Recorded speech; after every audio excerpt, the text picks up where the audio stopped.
नमस्कार, स्वागत, वंदन, अभिनंदन आप सभी लोगों का आज के इस वीडियो में, जिसमें हम क्लास 9 का मैथ सब्जेक्ट का चैप्टर नंबर 9 जिसका नाम है सर्कल। तो आज के इस वीडियो में हम इस चैप्टर के 3 क्वेश्चन को अटेम्प्ट करने वाले हैं। तो बिना देरी के शुरुआत करते हैं आज के इस वीडियो की और शुरू करते हैं इस क्वेश्चन प्रैक्टिस की वीडियो का। तो आज के इस वीडियो का सबसे पहला क्वेश्चन ये कह रहा है कि कैलकुलेट एंगल AOC। हमें क्वेश्चन में इतना ही दिया है, बाकी सब कुछ डायग्राम में दिया है। डायग्राम में क्या दिया है? डायग्राम में एक सर्कल है, उस सर्कल में एक माइनर आर्क है AC आर्क, और वो AC आर्क सर्कल के सेंटर पर कोई स्पेसिफिक एंगल सबटेंड कर रही है। ठीक है, वही same minor arc AC arc circle के बाकी के हिस्सों में से इस B पॉइंट पर टच करके एक दूसरा एंगल बना रही है। ठीक है, ठीक है, ठीक है। और साथ साथ हमें इस क्वेश्चन में इस डायग्राम में 2 चीजें और दी गई है। पहला क्या? एंगल BAO जो कि 30 डिग्री है, और दूसरा एंगल BCO जो कि 40 डिग्री है। हमें क्या फाइंड करने को कह रहा है? हमें फाइंड करने को कह रहा है एंगल AOC। एंगल AOC, ये जो AC माइनर आर्क है, ये सर्कल के सेंटर पर कितने डिग्री का एंगल सबटेंड कर रही है, इसे हमें फाइंड आउट करना है। तो कैसे करेंगे? आप सेंटेंस बना करके इस क्वेश्चन को सॉल्व कर लीजिएगा। मैं आपको सीधा पैटर्न समझा दे रहा हूं कि किस तरीके से ये क्वेश्चन सॉल्व होगा। सबसे पहले आपको क्या करना है? सबसे पहले आपको इस डायग्राम में एक कंस्ट्रक्शन करना है जो कि है ज्वाइन OB। क्या है? Join OB। ठीक है, ठीक है, ज्वाइन OB। अब आपको यहां पर एक ट्रायंगल बनता हुआ दिखेगा। कौन सा ट्रायंगल? ट्रायंगल OBA और दूसरा ट्रायंगल OBC। ठीक है, ये 2 ट्रायंगल आपको बनते हुए दिखेंगे। अच्छा, क्या मैं कह सकता हूं कि OA बराबर है OB के? क्यों? क्योंकि OB और OA ये दोनों सेम सर्कल के रेडियस हैं, और सेम सर्कल के जितने भी रेडियस होते हैं वे सभी आपस में इक्वल होते हैं। ठीक है, और हमने ये भी पढ़ा है कि किसी भी ट्रायंगल के यदि 2 साइड्स इक्वल हैं तो उनके ऑपोजिट साइड में बनने वाले एंगल्स भी इक्वल होंगे। तो क्या मैं कह सकता हूं कि ये यहां पे बनने वाला एंगल यहां पे बनने वाले एंगल के बराबर होगा? जरूर होगा, बराबर होगा, जरूर होगा। तो अगर यहाँ पे 30 डिग्री का एंगल बन रहा है तो क्या यहाँ पे 30 डिग्री का ही एंगल बनेगा? जरूर बनेगा। ठीक है, वही कॉन्सेप्ट हम इस ट्रायंगल में भी अप्लाई करेंगे, वही कॉन्सेप्ट हम ट्रायंगल OBC में भी अप्लाई करेंगे। ठीक है, क्या OB बराबर है OC के? जरूर बराबर है। क्यों? क्योंकि ये OB और OC ये दोनों सेम सर्कल के रेडियस हैं, और सेम सर्कल के जितने भी रेडियस होते हैं वे सभी आपस में इक्वल होते हैं। और मैंने अभी बताया कि किसी भी ट्रायंगल के यदि 2 साइड आपस में इक्वल हैं तो उनके ऑपोजिट साइड में बनने वाले एंगल्स भी आपस में इक्वल होंगे। ठीक है, ठीक है। तो अगर यहां 40 डिग्री का एंगल बन रहा है तो यहां पर भी 40 डिग्री का एंगल बनेगा? जरूर बनेगा, जरूर बनेगा। हमें इस क्वेश्चन में फाइंड आउट क्या करना है? हमें इस क्वेश्चन में फाइंड आउट करना है एंगल AOC की वैल्यू। एंगल AOC कैसे फाइंड आउट कर सकते हैं? तो सबसे पहले सोचने वाली बात ये है, अभी हमने रिसेंटली इस सर्कल चैप्टर में एक थ्योरम पढ़ा है, थ्योरम नंबर 7, जो कि ये कहता है कि angle AOC AC minor arc के द्वारा बनाई जा रही है सेंटर पर ना। तो हम ये कह सकते हैं कि AC माइनर आर्क के जरिए यहां पे एंगल बना है? जरूर बना है। और हमारा थ्योरम नंबर 7 यही कहता है कि यहां पे बनने वाला एंगल यहां पे बनने वाले एंगल का दुगना होगा। तो क्या मैं कह सकता हूं कि एंगल AOC बराबर होगा एंगल AOB के? जरूर, जरूर, जरूर। एंगल AOB हमें पता होना चाहिए, लेकिन हमें वो भी नहीं पता है। हमने यहाँ पे 2 एंगल निकाल लिए हैं। अब अगर हम इन 2 एंगल को ऐड कर दें, सम कर दें, तो हमें एंगल AOB पता चल जाएगा?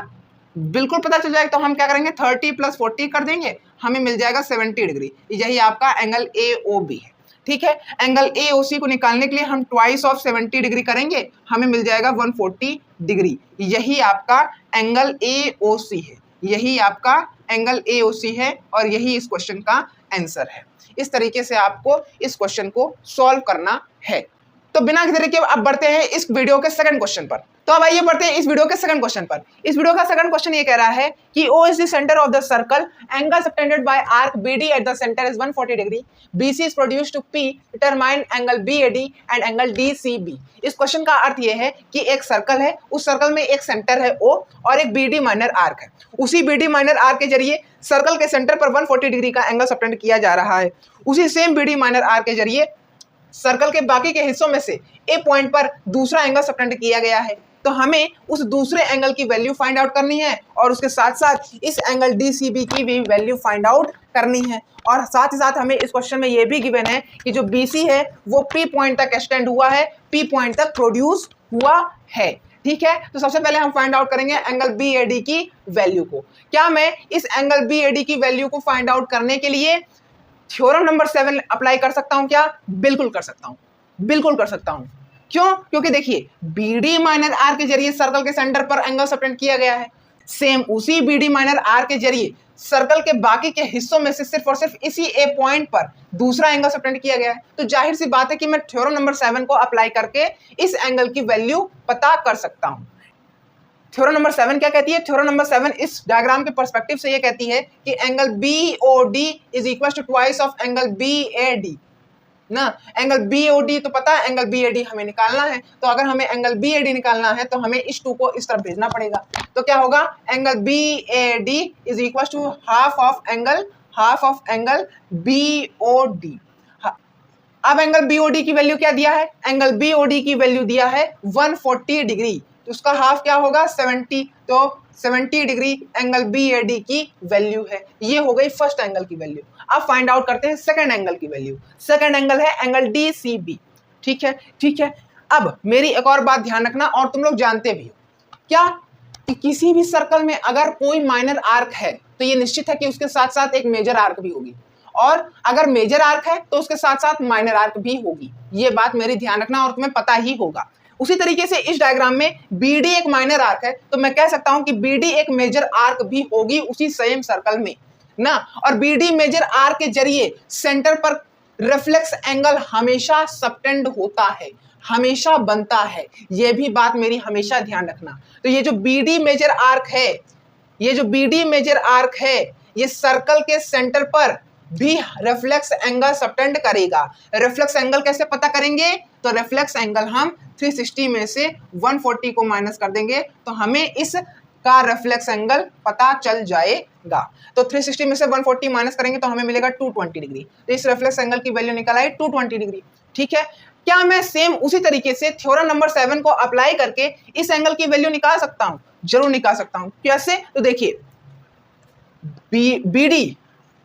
BD मेजर आर के जरिए, BD मेजर आर के जरिए इस सर्कल के सेंटर पर रिफ्लेक्स एंगल सबटेंड हुआ है। सेम उसी BD मेजर आर के जरिए सर्कल के बाकी के हिस्सों में से इस C पॉइंट पर तीसरा एंगल सबटेंड हुआ है।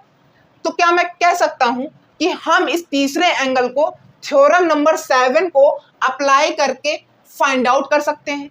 तो अगर हम थ्योरम नंबर 7 को इस डायग्राम के पर्सपेक्टिव से कहें तो ये होगा कि angle BOD is equal to angle BCD। ठीक है, अब BOD की वैल्यू 140 डिग्री नहीं होगी, BOD की वैल्यू हो जाएगी 220 डिग्री, ट्वाइस ऑफ BCD होगा ना। तो ये हो जाएगा 220 degree is equal to twice of angle BCD। तो एंगल BCD की पता करने के लिए हमें 2 को इस तरफ भेजना पड़ेगा, तो ये हो जाएगा 220/2 is equal to angle BCD ना। सिंप्लीफाई करेंगे तो हमें मिलेगा 110 degree is equal to angle BCD, 110 degree is equal to angle BCD। तो इसकी वैल्यू निकल आई 70 डिग्री और इसकी वैल्यू निकल आई 110 डिग्री। ठीक है, तो हमें इस तरीके से इस क्वेश्चन को सॉल्व करना है। ठीक है, समझ में आया कैसे मैंने किया? तो अब बढ़ते हैं हम अपने इस वीडियो के थर्ड और लास्ट क्वेश्चन पर। तो अब आइए हम बढ़ते हैं इस वीडियो के थर्ड क्वेश्चन पर। इस वीडियो का थर्ड क्वेश्चन ये कह रहा है कि AB is a diameter of a circle, CD is a chord equal to radius of circle, prove that angle AAD is equal to 60 degree. और साथ साथ हमें ये भी गिवन है इस क्वेश्चन में कि जो CD एक माइनर आर्क है इस सर्कल का, वो सर्कल के सेंटर पर 60 डिग्री का एंगल सबटेंड कर रही है, और हमें ये प्रूव करना है कि जो एंगल AED है वो बराबर है 60 डिग्री के। तो कैसे प्रूव करेंगे आइए देखते हैं। सर्कल का ये जो हिस्सा है, सर्कल का ये जो हिस्सा है, ये एक सेमी सर्कल है, ये एक सेमी सर्कल है। और सेमी सर्कल में मैंने आपको बताया था कि डायामीटर की मदद से उस सेमी सर्कल के किसी भी पार्ट पर एंगल बनेगा तो वो होगा 90 डिग्री का। जैसा कि इस सेमी सर्कल में AB डायामीटर की मदद से इस C पॉइंट पर एंगल बनाया गया है, तो ये एंगल 90 डिग्री का बराबर होगा कि नहीं? 90 डिग्री के बराबर होगा कि नहीं? जरूर होगा, जरूर होगा, जरूर होगा। ठीक है, ठीक है, ठीक है जी, ठीक है जी। अच्छा, अब ये जो ACE है, ये जो ACE है, क्या ये एक स्ट्रेट लाइन है? जरूर। स्ट्रेट लाइन पे कौन सा एंगल बनता है? स्ट्रेट एंगल बनता है। स्ट्रेट एंगल कितने डिग्री के बराबर होता है? 180 डिग्री के बराबर होता है। तो अगर इस स्ट्रेट एंगल पर एक एंगल 90 डिग्री के बराबर है, तो दूसरा एंगल कितने डिग्री के बराबर होगा? 90 डिग्री के। कितने डिग्री के बराबर होगा? 90 डिग्री के। अब आप इस पूरे सर्कल में देखो, इस पूरे सर्कल में CD एक माइनर आर्क है, मैंने पहले ही बताया था। इस CD माइनर आर्क के जरिए हमने सर्कल के सेंटर पर कितने डिग्री का एंगल बनाया? 60 डिग्री का। और उसी CD माइनर आर्क के जरिए हम सर्कल के बाकी के हिस्सों में से इस B पॉइंट पर एंगल सबटेंड करेंगे, तो क्या ये 60 का हाफ होगा, यानी 30 डिग्री का होगा? बिल्कुल बिल्कुल बिल्कुल। और क्या मैं कह सकता हूं कि जो ये ECB है, ये तीनों वर्टिसेस एक दूसरे से ज्वाइन होकर के, और क्या मैं कह सकता हूं कि जो ECB है, जो ECB है वो एक ट्रायंगल है? बिल्कुल है, जिसका एक एंगल 90 डिग्री के बराबर है, एक एंगल 30 डिग्री के बराबर है, और तीसरा एंगल तो हमें पता ही नहीं, जो कि है एंगल E ना। और हम ये जानते हैं कि किसी भी ट्रायंगल का जो एंगल का सम होता है, सभी एंगल का सम, वो होता है 180 डिग्री के बराबर।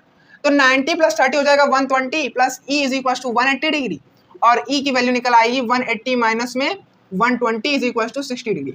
हमें यही तो प्रूफ करना था। ये चीज प्रूफ हो गया कि एंगल AED बराबर है 60 डिग्री के। Hence proof. मैंने आपको सिर्फ और सिर्फ इन तीनों क्वेश्चन का पैटर्न समझाया है, आपको पूरा सॉल्व करना है स्टेटमेंट के भी मदद से। ठीक है, तो आप स्टेटमेंट अपने से बनाइए, मैंने आपको सिर्फ पैटर्न प्रोवाइड किया है और ये भी बताया कि कैसे किस क्वेश्चन को सॉल्व करना होता है और किस तरीके से थ्योरम नंबर 7 को अप्लाई करना होता है। तो आज की वीडियो में सिर्फ इतना ही, मिलते हैं अगली वीडियो में। लास्ट क्लिप बनने के लिए थैंक यू सो मच। जैसे मैंने आपको समझाया उतनी जगह समझ में आई हो तो वीडियो को लाइक, वीडियो को शेयर, चैनल को सब्सक्राइब करिएगा। एक बार फिर से लास्ट क्लिप बनने के लिए थैंक यू सो मच।